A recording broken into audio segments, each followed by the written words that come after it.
Hi friends, welcome to my channel. అందరికీ నమస్తే.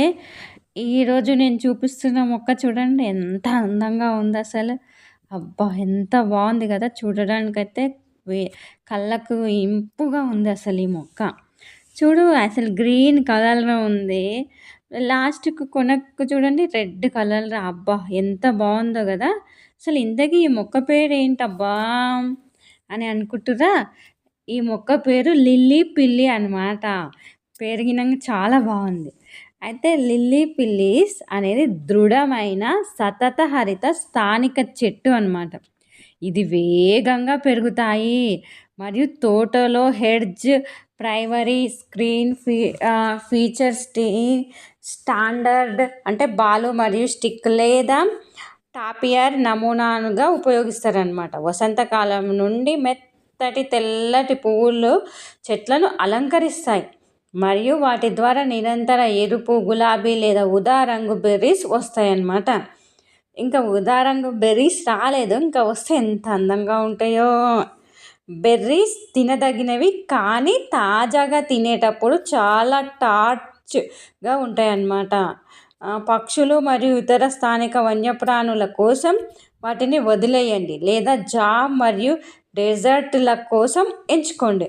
అనేక రకాల కొత్త ఆకుల ఫ్లష్ ఆకుపచ్చగా మారే ముందు గులాబీ, ఎరుపు లేదా రాగి కాంస్య రంగులో ఉంటుందన్నమాట. లిల్లీ పిల్లీస్ తోటను ఆకర్షణీయమైన అదనంగా ఉంటాయన్నమాట మరియు కుండలో పెరగడానికి కూడా అనుకూలంగా ఉంటాయి. కొన్ని లిల్లీ పిల్లీస్ సైలెంట్స్ అని పిలువబడే తెగులును పొందవచ్చు అన్నమాట. కాబట్టి సైలీడ్ నిరోధక రకాలను వెతకడం విలువైందనమాట. అయితే ఈ లిల్లీ పిల్లీస్ రకాలు ఏంటివి? తోటలో లిల్లీ పిల్లీస్ని ఎలా పెంచుకోవాలి, ఒక కుండలో లిల్లీ పిల్లీస్ని ఎలా పెంచాలి, లిల్లీ పిల్లి పెంపకం చిట్కాలు, లిల్లీ పిల్లి ఎలా ప్రచారం చేయాలి, లిల్లీ పిల్లి యొక్క సాధారణ సమస్యల గురించి కొన్ని విషయాలు చెప్తాను అనమాట. అయితే ఈ లిల్లీ పిల్లి రకాలు అనమాట. ఈ లిల్లీ పిల్లీస్ అనేది సీజియం మరియు వాటర్ హౌసా వంటి 2 రకాల జాతులలో ఒక భాగం అనమాట.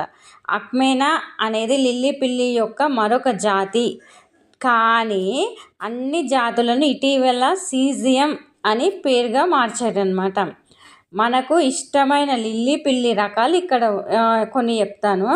అయితే సీజియం స్మృతి అంట, సబ్ లైమ్ మరియు ఫైర్ స్మిక్ వంటి సీజియం స్మృతి సాగు రకాలు సాధారణంగా 1 నుంచి 3 మీటర్లు మరియు వయసు పెరిగే కొద్దీ పొడవుగా పెరుగుతాయి అన్నమాట.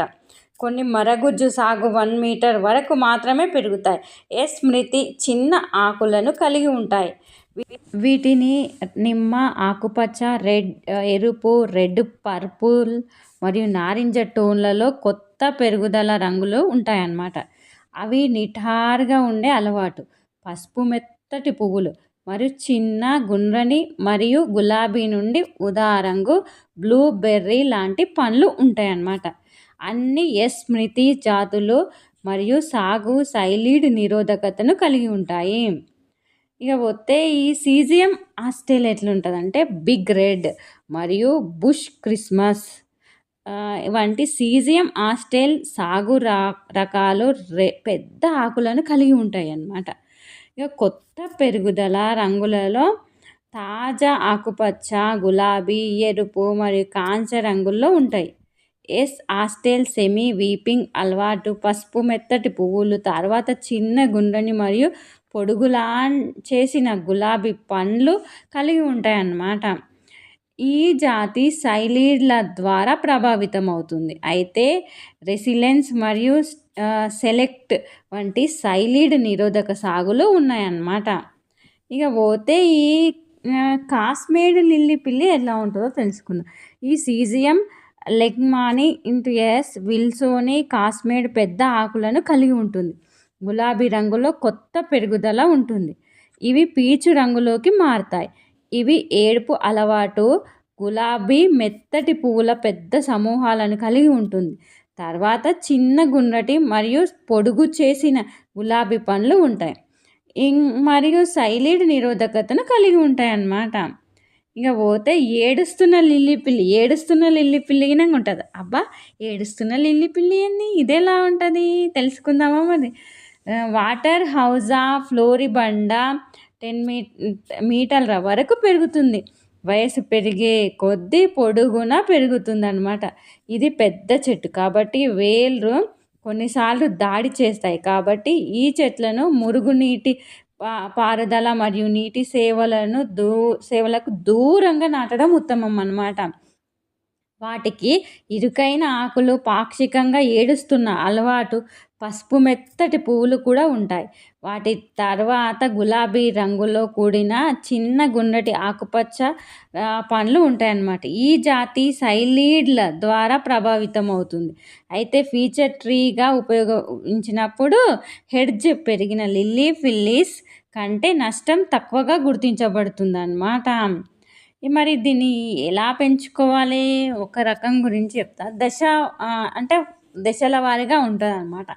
ఇకైతే తోటలలో పూర్తి ఎండ తగిలి పాక్షిక నీడ పడే మరియు నీరు బాగా పారుదల ఉండే నేల ఉన్న ప్రాంతాన్ని ఎంచుకోవాలి ఈ మొక్కను పెంచడానికి. అయితే aids dynamic lifter, organic plant food and soil improver పైలెట్లను తవ్వడం ద్వారా నాటడం ప్రాంతానికి బాగా సిద్ధం చేయండి. ఇది కోడి ఎరుపు, రక్తం మరియు ఎముక, చేపల మాంసము మరియు సముద్ర పాచి యొక్క గొప్ప మిశ్రమం అన్నమాట. నేలను సుసంపన్నం చేస్తుంది మరియు మెరుగుపరుస్తుంది. మరియు లిల్లీ పిల్లీస్ వంటి ఆస్ట్రేలియన్ స్థానిక మొక్కలకు అనుకూలంగా ఉంటుందన్నమాట ఇది వాడితే. ఇకపోతే ఇది ఇంకొక దశలో ఏంటిదంటే నాటడానికి గుంతను రూట్ బాల్ కంటే 2 రెట్లు వెడల్పుగా మరియు అదే లోతుతో తవ్వండి. మొక్కలను కంటైనర్ నుండి తీసివేసి వేళ్ళను సున్నితంగా తొలగించి వృత్తాకారంగా లేదా చిన్న బడ్డ వేళ్ళను కత్తిరించండి అన్నమాట. ఇక రంధ్రంలో ఉంచి మట్టితో నింపి మెల్లగా కిందికి గట్టిగా చేయండి. మొక్క యొక్క వేళ్ళ మండలము యొక్క బయటి అంచు చుట్టూ పెరిగిన లేదా డోనట్ ఆకారం మట్టి వలయాన్ని ఏర్పరచండి. ఇది అవసరమైన చోట నీటిని నిలుపుకోవడానికి సహాయపడుతుంది అన్నమాట. ఇంకా నాటిన తర్వాత ఎల్లప్పుడూ బాగా నీరు పోయండి. తద్వారా వేళ్ళ చుట్టూ ఉన్న నేల స్థిరపడుతుంది మరియు కొత్త మొక్క బాగా పెరిగే వరకు నేల చాలా వారాల పాటు తేమగా ఉంటుంది. ఇక wide dynamic lifter 4-in-1 March వంటి బెరడు మార్చ్తో వేళ్ళ మండలం చుట్టూ మాల్చ్ చేయండి. దానికి కాండం నుండి దూరంగా ఉంచండి. మార్చ్ నేలను రక్షించడానికి మరియు తేమగా ఉంచడానికి సహాయపడుతుంది అన్నమాట. ఇక ఆరోగ్యకరమైన మొక్క మరియు వేళ్ళ పెరుగుదలను ప్రోత్సహించండి. Aids dynamic lifter plant food and soil ఇంప్రూవర్తో ఏడాది పొడుగునా ఆహారం ఇవ్వండి. లిల్లీ పిల్లీస్ వంటి స్థానిక మొక్కలకు ఆహారం ఇవ్వడానికి ఇది సురక్షితం అన్నమాట. ఇకపోతే ఈ రకంగా ఈ మొక్కను పెంచుకోవాలన్నమాట. ఇంకా చాలా మొక్కలను పెంచుకునే విధానం ఉంది. అవన్నీ తర్వాత వీడియోలో చెప్తా. ఈ విషయాలు కనుక మీకు నచ్చినట్టయితే please subscribe, like and share my channel.